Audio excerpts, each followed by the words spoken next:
पति पत्नी बात करते हुए पत्नी बोली, मुझे अगले संडे को किट्टी पार्टी में जाना है अनिल। तुम तो जानते हो मेरी फ्रेंड किट्टी में कितना सज संवर कर आती हैं, और मैंने तो अभी तक भी शॉपिंग नहीं की है। अंजलि आईने के सामने खड़ी होकर साड़ी के पल्लू अपने कंधे पर सही से जमाते हुए बोली, अनिल इस बार मैं किट्टी शॉपिंग के लिए बहुत लेट हो गई हूँ, और किट्टी के बाद मुझे कच्ची बस्ती के बच्चों के पास भी जाना है।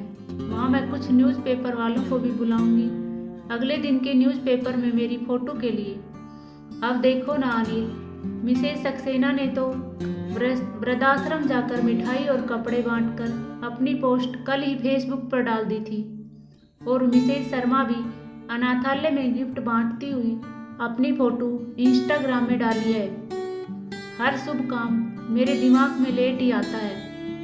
अनिल तुम सुन भी रहे हो मैं क्या बोल रही हूँ? अनिल झुंझलाकर बोला, हाँ यार सुन रहा हूँ। मैंने तुझे कब मना किया था शॉपिंग के लिए?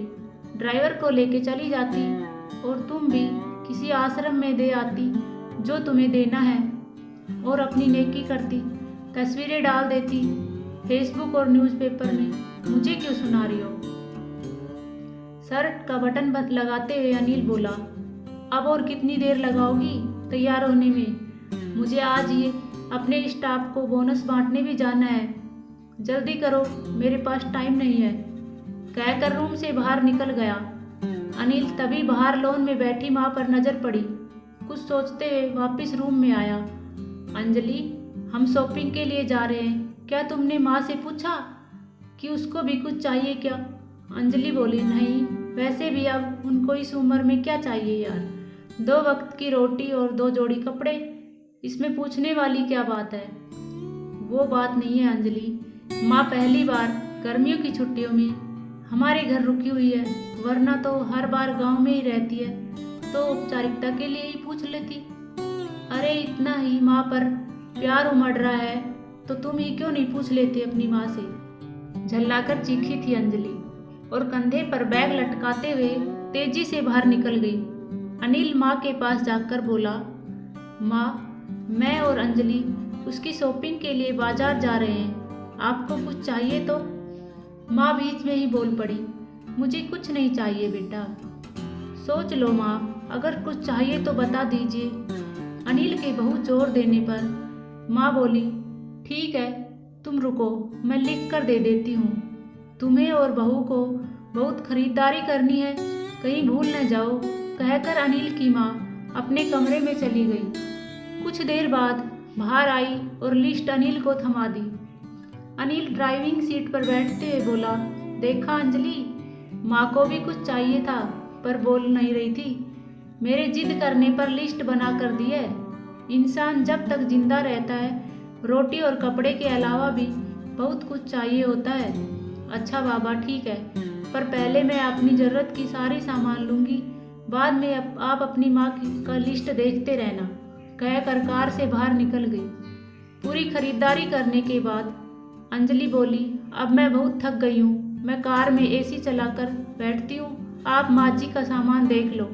अरे अंजलि तुम भी रुको, फिर साथ चलते हैं, मुझे भी जल्दी है, देखता हूँ माँ ने क्या मंगवाया है, कहकर अनिल ने माँ की लिस्ट लिखी पर्ची जेब से निकाली। बाप रे, इतनी लंबी लिस्ट, पता नहीं क्या क्या मंगवाया होगा। जरूर अपने गांव वाले छोटे बेटे के परिवार के लिए बहुत सारा सामान मंगवाया होगा। और बनो श्रवण कुमार, कहते हुए गुस्से से अनिल की ओर देखने लगी।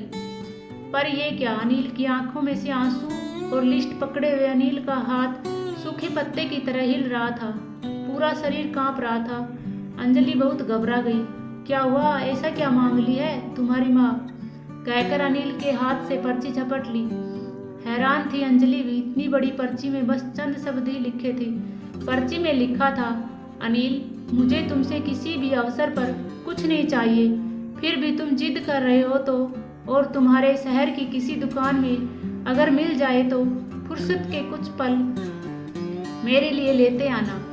ढलती सांझ हो गई हूँ अब मैं अनिल, मुझे गहराते अंधियारे से डर लगने लगा है, बहुत डर लगता है पल पल मेरी तरफ बढ़ रही मौत को देखकर। जानती हूँ मौत को टाला नहीं जा सकता, शाश्वत सत्य है, पर अकेले मन से बहुत घबराहट होती है।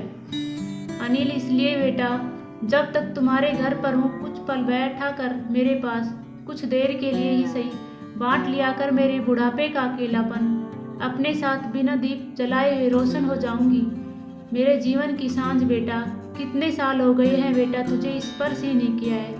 एक बार फिर से आ, मेरी गोद में सर रख और मेरी ममता भरी हथेलियों से सहलाऊं तेरे सर को।